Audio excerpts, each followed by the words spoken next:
So Takara has filled in the gap between nostalgia and articulation with their missing link line. But how far are they going to take it, and who are we going to see next? What are the possibilities? We're going to talk about that and so much more coming up right now on Transformers Talk Raw.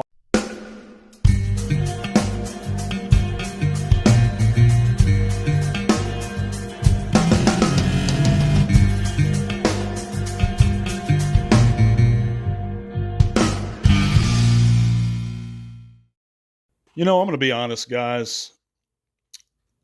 Part of my love of G1 was its awkward clunkiness.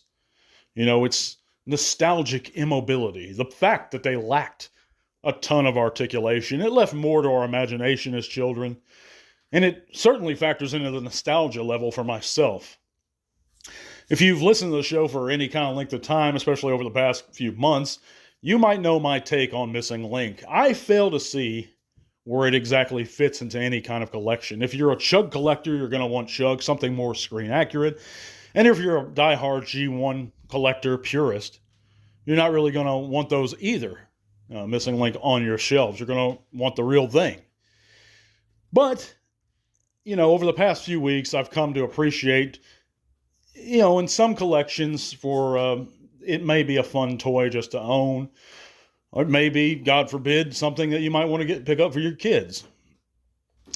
To me, they're a little bit overpriced, but they're not unreasonably overpriced for what you're getting.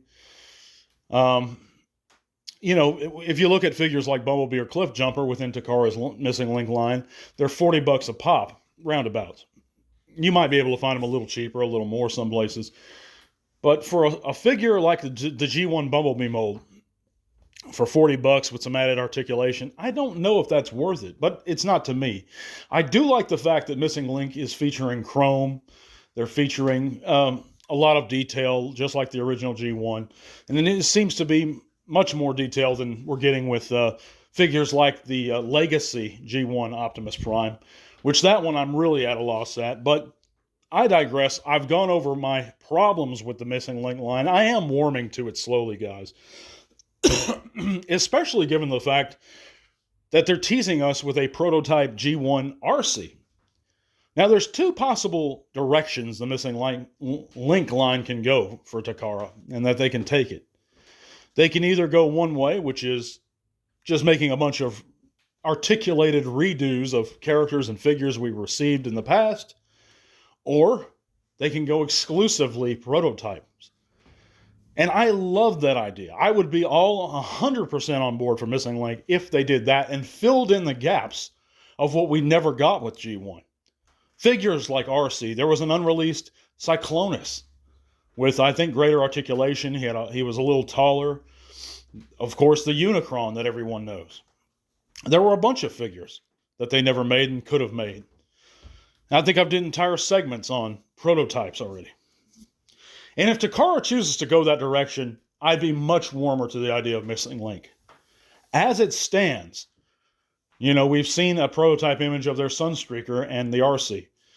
For Sunstreaker, my friend Dennis Moulton often brings up this point. It's very interesting because the original Sunstreaker mold, along with a few other original G1 molds, were thought to be destroyed. So in all likelihood, what Takara is doing is entirely remaking a new mold. Very similar to the original mold of Sunstreaker.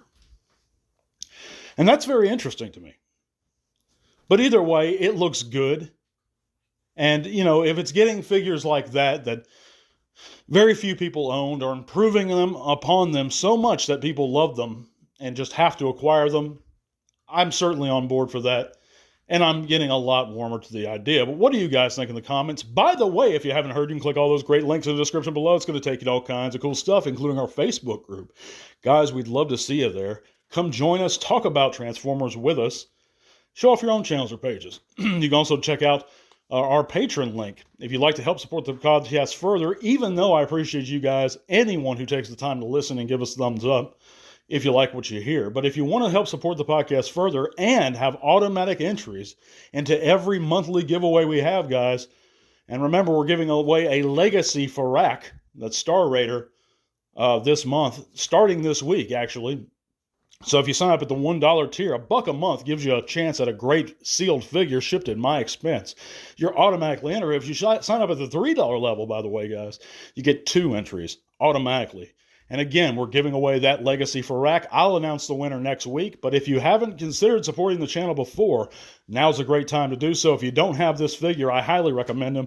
Of course, he's a retool of the Cyclonus mold, but he's got just enough new stuff and just enough of great stuff to justify it. And I really highly recommend him, even if you don't sign up for a patron or want a chance at this figure. And I really don't think it's a bad deal, guys. $1 for a chance at a $40 figure. And you got one in less than 20. I got 6 patrons currently, so you got a real good chance at winning it. So just think about that, guys. But either way, I deeply appreciate you guys taking the time to check us out. We got lots of news to cover this week, guys. But what do you think about the missing link line? Do you enjoy it? I want to hear your thoughts below. What do you disagree with me about my takes? Do you agree with me? Just let me know. We're going to move on to this week's news and our poll results. Check out the poll results. And last week, we asked the question, what is your one go-to online place to shop for new or newer figures? And out of 86 participants, that's 86 trans fans that voted in, a whopping majority of 72% said BBTS is their go-to shop online for figures or pre-orders. While the next highest percentage was Hasbro Pulse with 19%. Now, I generally like to get our sample size up to 100 fans to participate, and usually we have, at least a couple hundred that do, but I guess a lot of folks just wanted to keep their shopping secrets. But I digress either way. It seems that BBTS is a very popular spot online, and I've ordered from them a couple times. I like BBTS. I dislike pre-ordering through them. I prefer CMD Store, and namely because CMD Store takes the money out up front, while BBTS doesn't until they ship.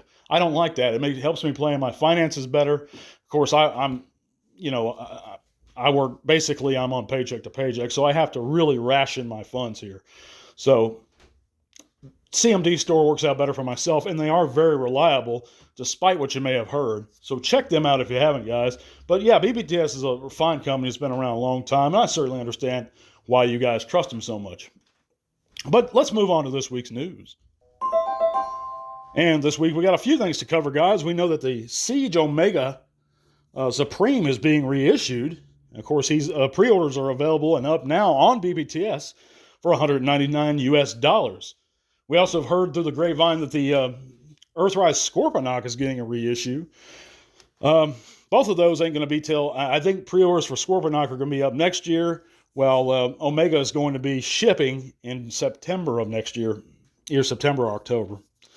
But anyhow, moving on, October 22nd, of course, Transformers 1 is to release digitally on all streaming services. And, of course, on DVD and Blu-ray, December 17th. So anybody that's hoping to watch it at home or own it, just a little while longer, guys. Of course, I think digitally it's going to be released tomorrow as of this recording. So if you guys enjoyed Transformers 1, I'm sure you're looking forward to that. We also know that the Retro G1 Bombshell and Ramhorn Walmart exclusive 2-pack has been spotted at Canada Retail at a Walmart in Ontario. And I've been told that 2-pack is very good quality, despite what I initially thought about it. Of course, they have no chrome, and that's a knock for me. I love my chrome, as you guys know. But it does look decent, and if you're excited for that 2-pack, keep your eyes open if you're one of our friends in Canada. We also have seen a couple new figures via New York Comic Con 2024. And of course, that's the one, that's one of them that everyone's heard about and seen so far, that's the Studio Series 86 Galvatron. And I don't know about this one, guys. It's nothing on it is new. There was some speculation that the cannon initially would have been a new sculpted piece. It's not. The same lines are on it. It's just entirely repainted.